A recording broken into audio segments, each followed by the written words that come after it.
पूरे Wuhu hall में किसी की हिम्मत नहीं होती इसका जिक्र करने की, क्योंकि तुम्हारे सबसे बड़े पिता जुड युआन है, दूसरे पिता घोस्ट है, और तुम्हारा जन्म गॉड ऑफ लव से हुआ था। लैंड ऑफ द फॉल में एक बुरा मजाक चिनु और वेनिंग वैली ने जबरदस्ती निकाला, उनका खून तुम में मिला दिया गया। 6 सालों तक तुम्हें लगा कि दुनिया पागल है, जब तक कि आज तुम खड़े हो 6 रे एरे में पोप के पैलेस के। एक हल्का सुनहरा क्राइसेंथेमम तुम्हारी हथेली पर तैर रहा है, हाथ में काले कोहरे की लपटें फिर से स्किन की सतह से उभरी। ऊंचे प्लेटफॉर्म पर बैठी खूबसूरत पोप ने अपनी पुतलियों को सिकोड़ने पर मजबूर कर दिया।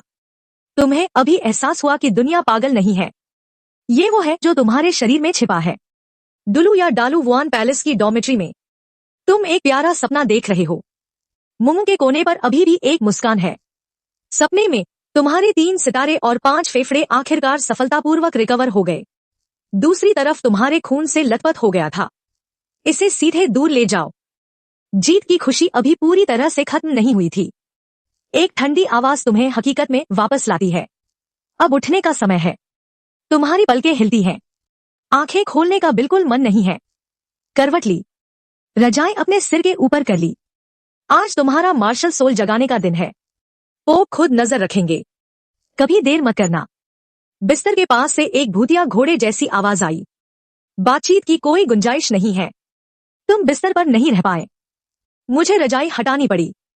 जैसे ही मैंने आंखें खोली, मैंने अपनी दूसरी पत्नी को देखा। डैड का चेहरा जो हमेशा सुन्न रहता है, तुम्हारी ओर नीचे देख रहा है। काले लबादे में भूत, गंभीर भाव। मुझे वो दूसरे पिता पता है। तुम उठकर बैठे और उबासी ली। तुम 6 साल के हो। मुझे इस दुनिया में आए 6 साल हो चुके हैं। टाइम ट्रेवल के कारण की बात करें तो ये बस बेतुका है। तुम अपनी यूनिवर्सिटी की डॉर्मेट्री में डो या डालू एनीमे देख रहे थे। इसके अलावा T.D. जिन शावल आखिरकार सैमसंग 5 फीस के बराबर पहुंच गया। नतीजा ये हुआ कि विरोधी ने सीधे हार मान ली। मजा लेने का एक भी मौका नहीं मिला। तुम इतने गुस्से में थे कि तुमने उसी वक्त में पटक दी। फिर सब अंधेरा हो गया। सीधे टाइम ट्रेवल किया और पुनर्जन्म हुआ। मुझे नहीं पता था कि वो रूममेट्स तुम्हें देखते ही उसी जगह अचानक मर गए। क्या मुझे पोस्ट ग्रेजुएट योग्यता मिल सकती है? लेकिन ये सब अब जरूरी नहीं है।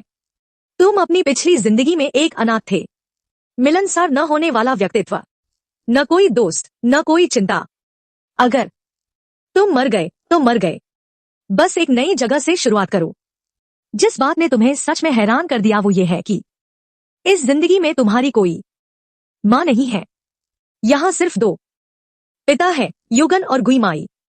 जब तुम 3 साल के थे तो यादें धीरे धीरे वापस आने लगी। तुम्हें एहसास हुआ कि कुछ गलत है। कैसे 2 वयस्क पुरुष तुम्हें जन्म दे सकते हैं? क्या कोई अचानक से पैदा हो सकता है ना? तो तुमने युगन और गुईमाई से पूछा। ये 2 सस्ते डैडी और दूसरे डैडी।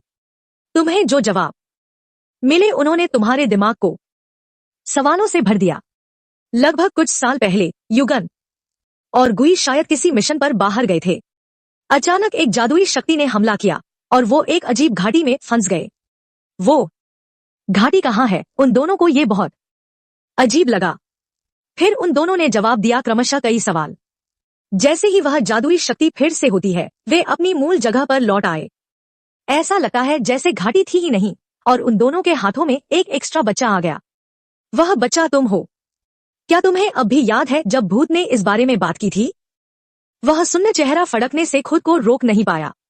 उन दोनों ने उस घाटी के बारे में जाना।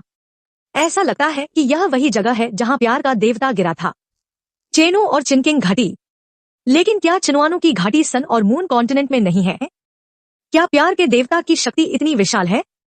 मुझे उन दोनों के बीच गहरा लगाव महसूस होता है, और युआन थोड़ा लड़की जैसा है। तो मुझे नहीं पता कि यह कोई प्रैंक है या नहीं। दोनों का खून निकाला गया। सुनने के बाद उस फ्यूजन से तुम बने हो। वाकई सवालों से भरा। यह दुनिया उलट पलट गई है, या क्या तुम कंफ्यूज्ड हो? ओरिजिनल प्लॉट में कोई युआनो नहीं है। वह सीन जहां एक भूत गलती से चिनवान की घाटी में घुस जाता है और प्यार मांगता है, वह सच में प्यार का देवता है। भले ही वे गिर चुके हैं, वे फिर भी परेशान हैं। तुमने कहा कि तुम शिकायत नहीं कर पाए, पर इसे एक अलग तरह का फ्लैश पेनिट्रेशन माना जाना चाहिए, है ना? बस बात यह है कि मेरे शरीर में एक गुलदाउदी का भूत है। 2 मार्शल सोल्स के खून की शक्ति। खुशकिस्मती से युगवान के साथ निंकेन जैसा बर्ताव नहीं हुआ इस जन्म में तुम्हारी मां बनने के लिए ट्रांसजेंडर, वरना तुम इसे वाकई अब की तरह स्वीकार नहीं कर पाते। असल में यह काफी स्वीकार्य है, एक बड़े पापा की तरह, एक दूसरे पिता। और भविष्य में तुम्हारे भरोसे ओरिजिनल काम की समझ के साथ उन दोनों के पास अभी भी लेवल 97 तक पहुंचने का मौका है। हालांकि लेवल 98 तो नामुमकिन ही है। आखिरकार उनकी नवी सोल रिंग में से कोई भी 1 लाख साल के लेवल की नहीं है, और 1 लाख साल की सोल बोन का कोई आशीर्वाद भी नहीं मिला है, जब तक कि भविष्य में कोई बड़ा मौका न मिल जाए, वरना लेवल 97 ही उनकी आखिरी सीमा है। लेकिन तुम्हारे लिए यह शुरुआत काफी है। तुम्हें टाइमलाइन का अंदाजा है। तुम 6 साल के हो, जूलियाना से 7 साल छोटे और टांगन से 1 साल छोटे। यह सोचते ही दरवाजे पर एक और साया दिखाई दिया। शियोआन, जल्दी करो और तैयार हो जाओ। एक जानी पहचानी मगर थोड़ी औरताना आवाज आई। तुमने ऊपर देखा। मैंने युआन को तुम्हारी तरफ देखते देखा। पोप को इंतजार मत करवाओ। युआन अंदर आया और शांति से बोला, मुझे नहीं पता था कि तुम मेरे चिरोन हेवनली ब्यूरो को जगाओगे। यह अभी भी पुराने भूत का घोस्टली मार्शल स्पिरिट ही है। वुहान का जिक्र होते ही तुम खुश हो गए। इस मुद्दे पर सच बताओ, तुमने इसके बारे में अनगिनत बार सोचा है? चिरोन दोनजू एक अमर मार्शल स्पिरिट है, बहुत ताकतवर। तुम स्ट्रॉन्ग अटैक वाला रास्ता भी चुन सकते हो, या फिर फूड वाला रास्ता भी। घोस्ट मार्शल स्पिरिट एक म्यूटेटेड मार्शल स्पिरिट है, आत्मा को ही शरीर मान लेना। इस दौर में बॉडी मार्शल सोल का कोई कॉन्सेप्ट नहीं है। तुम्हारे पिता के मुताबिक जब गुइमाई जवान था तब उसका मार्शल स्पिरिट असल में बस एक मामूली सा विलो द विस्प था। बाद में वो डूब कर मर गया। ऐसा लगा जैसे कोई चीज उसके शरीर में घुस गई हो। इससे उसके दोबारा जुड़ने की शुरुआत हुई। आत्मा और शरीर, मार्शल सोल म्यूटेट होकर अब उस भूत में बदल गई है। यह तुम्हें वुहू का दूसरा इवोल्यूशन लगता है और किसी तबाही से बचने के कारण हुआ है। अगर उनमें से केवल एक को ही जगाया जा सकता है तो तुम असल में घोस्ट मार्शल आर्ट्स की तरफ ज्यादा इंक्लाइंड हो। इसका कारण भी बहुत सिंपल है। चिलनटोनियन ब्यूरो एक स्ट्रांग ऑफेंसिव सिस्टम का इस्तेमाल करता है। हालांकि यह कमजोर नहीं है, लेकिन अंत में उसकी इमॉर्टल क्वालिटीज बर्बाद हो गईं। यह असल में पोटेंशियल को मैक्सिमाइज करने के बारे में है। फूड बेस्ड ऑक्सिलरी रूट ही सही रास्ता है। फिर वे तीनों लोग डॉर्मेट्री से बाहर निकले, वुहान पैलेस के कॉरिडोर से होते हुए, पेपल पैलेस की तरफ बढ़ते हुए। जल्द ही तुम पेपल पैलेस के सामने पहुंच जाओगे। गेट की रखवाली करने वाला सोल मास्टर तुम्हें देखता है। तुरंत पैलेस का दरवाजा खोलो। ऊंचे प्लेटफॉर्म पर एक खूबसूरत महिला बैठी है, वुहान पैलेस की करंट पोप। बीबी डोंग शानदार पेपल रोब्स पहने हुए और एक राजदंड लिए, उदासीन चेहरा, नोबल और डिस्टेंट टेम्परामेंट। वे गहरी बैंगनी आंखें बड़े गर्व से और एक नेचुरल सेंस ऑफ ऑपरेशन के साथ घूरती हैं, और बीबी डोंग के नीचे तिरछी ओर एक लड़की खड़ी है। लड़की की उम्र करीब 14 या 15 साल है। एक टाइट फिटिंग आउटफिट पहने हुए ग्रेसफुल फिगर एक ऐसी कर्व को आउटलाइन करती है जो अब शेप लेना शुरू कर रही है। शानदार फेशियल फीचर्स, आंखों के किनारे हल्के से उठे हुए हैं और उनमें नेचुरल चार्म है। यह जूलियाना है। इतनी कम उम्र में भी वह चार्मिंग टेम्परामेंट पहले ही दिखने लगा है, जैसे खिलता हुआ मंडेला का फूल।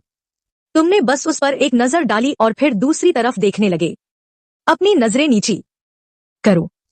मेरी पिछली जिंदगी में जब मैं देख रहा था एनीमे, मुझे लगता है जुलियाना काफी अच्छी दिखती है, काफी गुड लुकिंग है। ये दुख की बात है कि मैंने बेकार में दिमाग पाया, और ये वो समय नहीं है इस बारे में सोचने का। वो तीनों हॉल के सेंटर की ओर चलते हैं और एक साथ रुकते हैं। घोस्ट गर्ल और यू ग्वान दोनों झुके। तुम भी उनका तरीका अपनाते हुए सैल्यूट करने के लिए झुकते हो। मैंने पोप को देख लिया है। बीबी डोंग ने थोड़ा सा सिर हिलाया। आवाज ठंडी है। अब जब हम यहाँ आ गए हैं तो शुरू करते हैं। तुम एक गहरी सांस लेते हो और उस 6 रे एरे की तरफ बढ़ते हो जो तैयार किया गया है। खड़े हो जाओ इस फॉर्मेशन के सेंटर में। वो घोस्ट गर्ल पीछे आई और आगे बढ़ी। अपना हाथ धीरे से उठाओ। तुम्हारे लिए मार्शल स्पिरिट को जगाना शुरू करते हैं। थोड़े समय बाद रोशनी धीरे धीरे गायब हो गई। तुम अपना दायां हाथ उठाते हो। एक हल्का सुनहरा गुलदाउदी तुम्हारी हथेली के ऊपर तैरता है। पंखुड़ियों की परतें, किनारों पर नरम हिस्सा। एक हल्की फूलों की खुशबू फैलती है। ये चेरोन टोंग तांजू है। यू गुआन की आंखें चमक उठीं, बस वो कुछ कहने ही वाला था। लेकिन इसी पल अचानक तुम्हारी स्किन की सतह पर म्यूटेशन दिखने लगा। काले कोहरे की लपटें। वो कोहरा किसी जिंदा चीज की तरह तुम्हारी बाहों और कंधों के चारों ओर लिपटा हुआ है, धीरे धीरे हवा में छटपटा रहा है। ज्यादा से ज्यादा काली गैस धीरे धीरे एक पतली परत में बदल जाती है जो तुम्हें ढक लेती है। घोस्ट का चेहरा अचानक बदल गया। वो सुन्न पड़ा चेहरा बदल चुका है। ये मेरी मार्शल स्पिरिट है। युआन पहले तो दंग रह गया, फिर वो जोर से हंसा। हाँ, ये तो असल में ट्विन मार्शल स्पिरिट्स हैं। ऊंचे प्लेटफॉर्म पर बीबी डोंग की पुतलियां सिकुड़ गईं। उसने नीचे देखा। वो लड़का जो काले कोहरे में लिपटा था। सदमे की एक झलक दिखी उसकी आंखों की गहराई में। Twin martial arts. तुम भी अपने दिल में बहुत खुश हो। चूंकि वे ट्विन मार्शल सोल्स हैं, तो अगले 2 मार्शल आर्ट्स स्पिरिट्स कल्टीवेशन की दिशा अब बहुत साफ है। लेकिन इसी पल अचानक तुम्हारे दिमाग में एक आवाज गूंजी। एक ठंडी मैकेनिकल आवाज थी। सुटेबल बाइंडिंग ऑब्जेक्ट डिटेक्ट हुआ। हेक्स टेक्नोलॉजी सिस्टम सफलतापूर्वक बाइंड हो गया है। फिर मेरे आसपास का समय जैसे थम गया। बीबी डोंग की झुकी हुई पलकें हवा में ही ठहर गईं। हुलार के मुंह के कोने की मुस्कुराहट वहीं जम गई। युगान और गुई शायद तुम्हारी तरफ देखने के लिए अपना सिर घुमाते रहे। तुम पर्पल पैलेस में अकेले बचे हो जो अभी भी हिलडुल सकते हो। तुम्हारे सामने 5 हेक्स ऑप्शंस दिखाई देते हैं। अभी अपग्रेड हुआ। अपने सामने इन 5 ऑप्शंस को देखो। तुम सिस्टम के द्वारा एक पल के लिए दंग रह गए थे। हाँ, 6 साल। क्या तुम्हें पता है मैंने ये 6 साल कैसे बिताए हैं? सिस्टम, तुम आखिर आ ही गए। दंग रहने से खुश होने तक तुम्हें 1 सेकंड से भी कम समय लगा। तुमने अपनी पिछली जिंदगी के वो इंटरनेट आर्टिकल्स नहीं पढ़े हैं, लेकिन तुमने सच में कभी नहीं सोचा था कि तुम इस दिन तक इंतजार कर पाओगे। हालांकि अब तुम एक ट्विन मार्शल सोल हो, जो जन्म से ही सोल पावर से भरपूर है। टैलेंट साथियों में सबसे बेहतरीन है, लेकिन कौन सोचेगा कि उनके पास बहुत कर्ज है। फिर तुमने मुस्कुराना बंद कर दिया। अपने सामने के लाइट ग्रुप को ध्यान से देखो। ये 5 हेक्स कॉम्बैट पावर बढ़ा सकते हैं, जैसे कि soul power, soul bone, soul ring, यहां तक कि आर्टिफैक्ट्स भी उपलब्ध हैं। इसके अलावा एक गोल्डन एग है। 5 डॉग्स को चुनना होगा, लेकिन ये कोई गेम नहीं है आखिरकार। लेकिन असलियत में आपको इसे अपनी जरूरतों पर बेस करना होगा। जाओ और 3 सबसे सूटेबल चुनो। कुछ देर बाद आपने 124 चुना। इसका मतलब है कि हेज फंड और लिविंग फोर्स को अपग्रेड कर दिया गया है। इस हेक्स को अपग्रेड किया। हालांकि केवल मेडिटेशन के जरिए मिलने वाली सोल पावर ही ट्रिगर की जा सकती है। सोल रिंग्स और फेरी ग्रास अब्सॉर्ब करने जैसी चीजें ट्रिगर नहीं होती। लेकिन आपकी सोल पावर की काबिलियत के साथ हर मेडिटेशन के लिए सोल पावर के 2 लेवल पाए, फिर सोल पावर का एक एडिशनल लेवल पाए। ट्रेनिंग स्पीड को कम से कम 50% बढ़ा दिया गया है। आखिर आप जितना आगे बढ़ेंगे और लेवल जितना ज्यादा होगा, उतनी ही ज्यादा सोल पावर लगेगी। लेवल 2 लेवल 1 में प्रमोट हुआ। पहली नजर में ऐसा लगता है कि एफिशिएंसी 50% बढ़ गई है, लेकिन असल में यह 50% से काफी ज्यादा है। हेज फंड्स सोल रिंग्स को बेहतर बना सकते हैं। पुराने हेक्स की बात ही क्या, अगर पहली सोल रिंग 500 साल पुरानी है, तो अब्सॉर्प्शन के बाद अपने आप मिलेनियम में प्रमोट हो जाएगी। और जैसे जैसे आप सोल मास्टर बनेंगे, पहले साल में सोल रिंग की उम्र 1500 साल बढ़ जाएगी। टाइटल दूर के लेवल तक पहुंचने का इंतजार करें। 1 साल सिस्टम में लगभग 10,000 साल जोड़ सकता है। क्या सालों में बढ़ोतरी का मतलब फिजिकल फिटनेस में सुधार है? बस सेफ रहने के लिए एक और सवाल पूछा। हाँ, बात यही है। अब और क्या कहना है? चुनना ही होगा। और यह हेक्स अपग्रेड्स के साथ लिंक भी किया जा सकता है। आखिरकार अपग्रेड हेक्स आपको तेजी से लेवल अप करने देता है। जहां तक तीसरे हेक्स की बात है, कहने की जरूरत नहीं, पक्का लिविंग फोर्ज ही चुने। तुरंत एक आर्टिफैक्ट पाए। हर 8 साल में एक और। कोई लिमिट नहीं। जैसे जैसे आप काफी समय तक जीवित रहते हैं, जितने ज्यादा आर्टिफैक्ट्स होंगे, उतने ही ज्यादा आर्टिफैक्ट्स होने से आपकी स्ट्रेंथ और भी ज्यादा होगी। सिस्टम, इस आर्टिफैक्ट फोर्जर के बारे में। इसके अंदर दिखने वाले 4 आर्टिफैक्ट्स, ये गोल्डन शवेल से हैं या डुलू कॉन्टिनेंट से? दिंगहॉय होस्ट्स के पास वे हैं। गोल्डन शवेल के अंदर का आर्टिफैक्ट कॉन्टिनेंट के कॉम्बैट पावर सिस्टम के हिसाब से ढल जाएगा। प्रॉपर्टीज में कुछ बदलाव करें, लेकिन कोर एट्रीब्यूट्स बुनियादी तौर पर वही रहेंगे। एक पॉजिटिव जवाब मिला। आपने पहले ही अपने मन में जवाब सोच लिया है। और बाकी 2 हेक्स गोल्डन एग और पैंडोरा के इक्विपमेंट बहुत अच्छे लगते हैं। असल में ये काफी एवरेज हैं। एक गोल्डन एग से क्या निकल सकता है आपको नहीं पता। और भी बेहतर हैक्स मौजूद हैं। अगर आप शर्त नहीं लगाना चाहते तो याद रखें कि गोल्डन एग से जो निकल सकता है उसकी एक लिमिट है। उदाहरण के लिए आर्टिफैक्ट फोर्जिंग टूल, कोई ब्राइट अपग्रेड वगैरह नहीं। लेकिन आर्टिफैक्ट फोर्जर के साथ आप इन विवो फर्नेस को तोड़ने का ऑप्शन चुन सकते हैं। वहां और भी आर्टिफैक्ट्स है। डैनी को शायद एक कॉपी मार्शल स्पिरिट या ब्लड लाइन वगैरह है, लेकिन आपके पास ट्विन मार्शल सोल्स की भी कमी नहीं है। और ट्विन मार्शल सोल्स के लिए एक सोल मास्टर को बहुत स्ट्रॉन्ग फिजिक की जरूरत होती है। तभी हम दो मार्शल सोल्स द्वारा अब्सॉर्ब किए गए सोल रिंग्स का सामना कर पाएंगे। उनके द्वारा लाया गया दबाव और मार्शल स्पिरिट्स के बीच का टकराव। एक और मार्शल स्पिरिट। ज्यादा से ज्यादा इसका इस्तेमाल बाद के स्टेज में सोल पावर को जल्दी बढ़ाने के लिए किया जाता है। इससे बेहतर है कि अपग्रेड किया जाए। शुरुआती स्टेज में क्विक अपग्रेड्स के बारे में क्या? ये काफी अच्छा होगा, बाद के स्टेजेस में भी काफी काम आएंगे। जहां तक पंडोरा के इक्विपमेंट की बात है, 500,000 साल पुराने सोल बोन्स वाकई काफी अमेजिंग होते हैं। पर जहां तक तुम्हें पता है, इस दुनिया में कई सोल बोन्स हैं जो लाखों साल पुराने हैं, यहां तक कि 500,000 साल से भी पुराने। 500,000 साल पुराने सोल बोन से भी ज्यादा। और सोल बोन्स का काम क्या है? ये सोल मास्टर की फिजिक और टैलेंट को इम्प्रूव करने के लिए होते हैं। असल में सोल पावर में ज्यादा सुधार नहीं हुआ है। ओरिजिनल वर्क में चाहे वो टैन सैन हो, वू हो या टैन वुइन, वे सोल बोन्स अब्सॉर्ब करते हैं।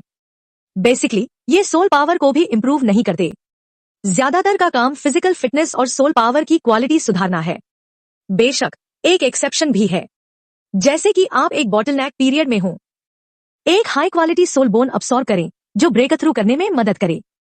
एक और बात, पंडोरा उम्र नहीं बदल सकता, बस सोल बोन की पोजीशन बदले। वो शायद बेकार लगे। सिस्टम, मैं 124 चुनता हूं। फिर 3 ठंडी रोशनी की किरणें शरीर में आती हैं। आर्टिफैक्ट फोर्जर मिल गया है। क्या चालू करना है? आप अभी इसे खोलने की इच्छा को दबा देते हैं। इसके बारे में वापस जाने के बाद बात करेंगे। आसपास का समय फ्लो वापस नॉर्मल हो जाता है। बीबी डोंग की नजरें फिर से आप पर टिक जाती हैं। उन्होंने बोलने से पहले कुछ देर आपको देखा। आवाज ठंडी है। अच्छा टैलेंट है। शुक्रिया पोप, आपने चेहरे पर मुस्कान के साथ सम्मान से कहा। हॉल में 2 सेकंड तक सन्नाटा रहा। बीबी डोंग की आवाज फिर आई, क्या तुम मेरे डिसाइपल बनना चाहते हो? आप एक पल के लिए दंग रह गए। युगवान और गुई ने एक ही समय में आपके हाथ को छुआ। चूंकि पोप आपको अपना डिसाइपल स्वीकार करने शिष्य, यह सौभाग्य की बात है। तुम जल्दी शिष्य क्यों नहीं बन जाते? तुम अपने होश में आओ। उसने तुरंत झुककर प्रणाम किया। शिष्य गुआन अपने गुरु को प्रणाम करता है। डोल महाद्वीप में शिष्य बनने के लिए घुटने टेकने की कोई जरूरत नहीं है। बीबी डोंग ने धीरे से सिर हिलाया और सहमति दी। जुलियाना जो ऊंचे मंच के नीचे तिरछी खड़ी थी, उसने यह नजारा देखा। उसके होठों के कोने थोड़े ऊपर उठ गए। वह 13 साल का है। वह बीबी डोंग का इकलौता शिष्य है। टीचर आम दिनों में काफी सख्त रहती है। ऊपर से उनकी वह गरिमा लोगों की सांसें अटका सकती है। वह अपने टीचर के साथ अकेले अभ्यास करता है। यह कहना झूठ होगा कि वहां ज्यादा दबाव नहीं है। अब एक अतिरिक्त जूनियर भाई आ गया है। टैलेंट इतना अच्छा है। टीचर का ध्यान आखिरकार बांटा जा सकता है। वह थोड़ा रिलैक्स कर सकता है। फिर मैंने अपनी सोल पावर की जांच की। इसमें कोई हैरानी नहीं थी कि जन्मजात पूरी सोल पावर लेवल 10 है। बीबी डोंग ने लिखा, चूंकि तुम्हारे पास ट्विन मार्शल सोल्स का टैलेंट है, तो तुम पहले किस मार्शल सोल को कल्टिवेट करने की योजना बना रहे हो? चिलोंग टोनियानो अभी भी एक घोस्टली मार्शल स्पिरिट है। तुमने पहले अपने मन में इसके बारे में सोचा और फिर कहा, टीचर मैं पहले चिलोंग टोंगन ब्यूरो मार्शल स्पिरिट का अभ्यास करना चाहता हूँ। फिर तुम कुछ कहते हो, लेकिन मैं बिग डैडी से बात करने के लिए तैयार नहीं हूँ। वही मजबूत अटैक वाला रास्ता अपनाओ, लेकिन फूड डिपार्टमेंट के फूड सिस्टम में जाने की तैयारी करो, चाहे वह बीबी डोंग हो या युगवान वगैरह। मैं तुम्हारे जवाब से थोड़ा हैरान हूँ। आखिरकार अगर कोई विकल्प न हो तो कौन बिना खुद को बचाने की क्षमता के अभ्यास करना पसंद करेगा? फूड सिस्टम को चुनने की क्या वजह है, जो सिर्फ एक सप्लीमेंट के तौर पर इस्तेमाल किया जा सकता है? बीबी डोंग की आंखों में भी थोड़ी क्यूरियसिटी थी। आप मुस्कुराए। वापस टीचर की तरफ। मैंने अपने बड़े फादर से सीखा है, मेरा किरोंजू वुआन, इसे हकीकत में होना चाहिए, और यह एक लेजेंडरी एडिबल फेरी हर्ब है। और बड़े फादर ने कहा, चिरोन डोनियानो में एक स्पेशल एबिलिटी है। इसका मतलब है कि आप एक इंडेस्ट्रक्टिबल बॉडी डेवलप कर सकते हैं, लेकिन इस तरह के कॉन्स्टिट्यूशन को असरदार बनाने के लिए इसे लेना जरूरी है। इस मार्शल स्पिरिट में स्पिरिट मास्टर द्वारा पजेस होने की एबिलिटी है इंडेस्ट्रक्टिबल बॉडी का कॉन्स्टिट्यूशन, बजाय इसके कि मार्शल स्पिरिट खुद ही इंडेस्ट्रक्टिबल हो। हालांकि स्ट्रॉन्ग अटैक रूट लेना भी सही है, लेकिन जो चीज एनहांस होती है वह खुद स्पिरिट है। एक सोल मास्टर सिर्फ सोल स्किल्स का इस्तेमाल करके ही डायमंड जैसी इंडेस्ट्रक्टिबिलिटी पा सकता है, लेकिन अगर आप फूड सिस्टम को फॉलो कर रहे हैं तो ऐसा होना जरूरी नहीं है। और चूंकि चेरोंग डोनियानो एक इमोर्टल मार्शल स्पिरिट है, तो अगर आप एक फूड सिस्टम की तरह प्रैक्टिस करते हैं तो पैदा हुआ फूड इफेक्ट शायद दूसरे फूड सिस्टम सोल मास्टर्स के मुकाबले नहीं होगा। और टीचर, अगर मेरे पास सिर्फ एक मार्शल स्पिरिट होती तो मैं यकीनन फूड सिस्टम रूट नहीं चुनता, लेकिन अब मेरे पास 2 मार्शल आर्ट्स सोल्स हैं, और न केवल मुझे मेरे बड़े और दूसरे डैडी और आप टीचर की प्रोटेक्शन मिली हुई है, मैं यकीनन शुरुआती स्टेज में फूड सिस्टम ले सकता हूँ। बाद में दूसरी मार्शल सोल में एक सोल रिंग जोड़ दूंगा। बीबी डोंग, मुझे लगता है कि आपने जो कहा वह वाजिब और तर्कसंगत है। उसके होठों के कोने थोड़ा सा फड़क भी रहा है। अगर ऐसी बात है तो इस समय के दौरान तुम्हें पहले वुआन पैलेस के मेडिटेशन मेथड की प्रैक्टिस करनी चाहिए। सोल बीस्ट्स के शिकार में जल्दी मत करो। आज मैं किसी से पहले एक सूटेबल ढूंढने के लिए कहूंगा। किस टाइप का सोल बीस्ट तुम सोल रिंग से एब्जॉर्ब करोगे? बीबी डोंग ने तुमसे कहा तुम दोनों पहले नीचे जाओ, उसे मेडिटेशन मास्टर करने के लिए ले जाओ। ये पोप ही है जो तुम्हें मून और घोस्ट से दूर ले जाते हैं। तुम पैलेस के बाहर अपने दिमाग को हल्के से थपथपाया और मुस्कुराते हुए कहा, तुम लोगों के पास सच में अच्छे आइडियाज हैं, लेकिन इसे मेरे दिल के पछतावे की भरपाई करने जैसा माना जा सकता है। तुमने आह भरी, मैं तुम्हारा सबसे बड़ा पिता हूँ। जब मैंने पहली बार प्रैक्टिस शुरू की थी तब मुझे पता नहीं था कि मैं क्या था। मार्शल स्पिरिट लेजेंडरी चिलोंग टोंगकियान ब्यूरो है, और जब मैं अकेला था तो मैंने सबसे पॉपुलर और सबसे self protective power attack system को चुना। हालांकि अब ये राजसी है, वो एक लेवल 95 टाइटल डोरो है, लेकिन अपर लिमिट यहीं तक है। आंखों में थोड़ी तन्हाई के साथ कहा, हालांकि वो एक लेवल 95 पावर अटैक टाइटल डोरो है, लेकिन सेम लेवल के अटैक सिस्टम में सोल मास्टर्स के बीच पावरफुल नहीं माने जाते। वजह वही है जो तुमने अभी कही। चिलोंग टोंगयानो के पास इंडिस्ट्रक्टिबल एबिलिटी है, इसलिए उसके ऑफेंसिव रूट लेने के बाद वो रेजर ब्लेड की तरह तेज हो जाएगा, लेकिन वुआन खुद इंडिस्ट्रक्टिबल नहीं है, वो प्रैक्टिस नहीं कर सकता। तुम शायद बता सकते हो कि युकारिंग क्या सोच रहा है। ओरिजिनल वर्क में युगुआन दाई मुबाई को महसूस कर रहा है जब वो इंडिस्ट्रक्टिबल कॉन्स्टिट्यूशन जिसने हैरान कर दिया। देखो, वो तो सीधे दाई मुबाई को अपना डिसाइपल बनाना चाहता था। इसके लिए वो दाई मुबाई से वादा कर सकता है कि वो सिर्फ तांग आन को ही मारेगा। बेशक ये असल में सिर्फ इसलिए नहीं है क्योंकि दाई मुबाई के पास एक अविनाशी फिजिक है। वजह यह है, या क्या ये इसलिए है क्योंकि उसने जालोंग टोंजू लिया? तो एकमात्र ऑप्शन फूड सिस्टम के जरिए जाना है, तभी आपके पास एक अविनाशी फिजिक हो सकती है। और असल में उसके दिमाग में एक आइडिया है। किसने कहा कि अगर आप फूड सिस्टम फॉलो करते हैं तो आप अपनी प्रोटेक्शन नहीं कर पाएंगे? ओरिजिनल वर्क में ऑस्कर और शू। यहाँ ली के सिर्फ 2 एग्जाम्पल्स हैं, एक रेप्लिका मिरर गट और एक बड़ा डिस्ट्रक्शन बैग। और उसके फूड सिस्टम के बेसिस के रूप में कुरुंग टियानो के बारे में क्या? किस तरह की सेल्फ प्रोटेक्शन एबिलिटी निकाली जा सकती है? क्या ये अटैक है या डिफेंस? आप अभी भी उत्सुक हैं?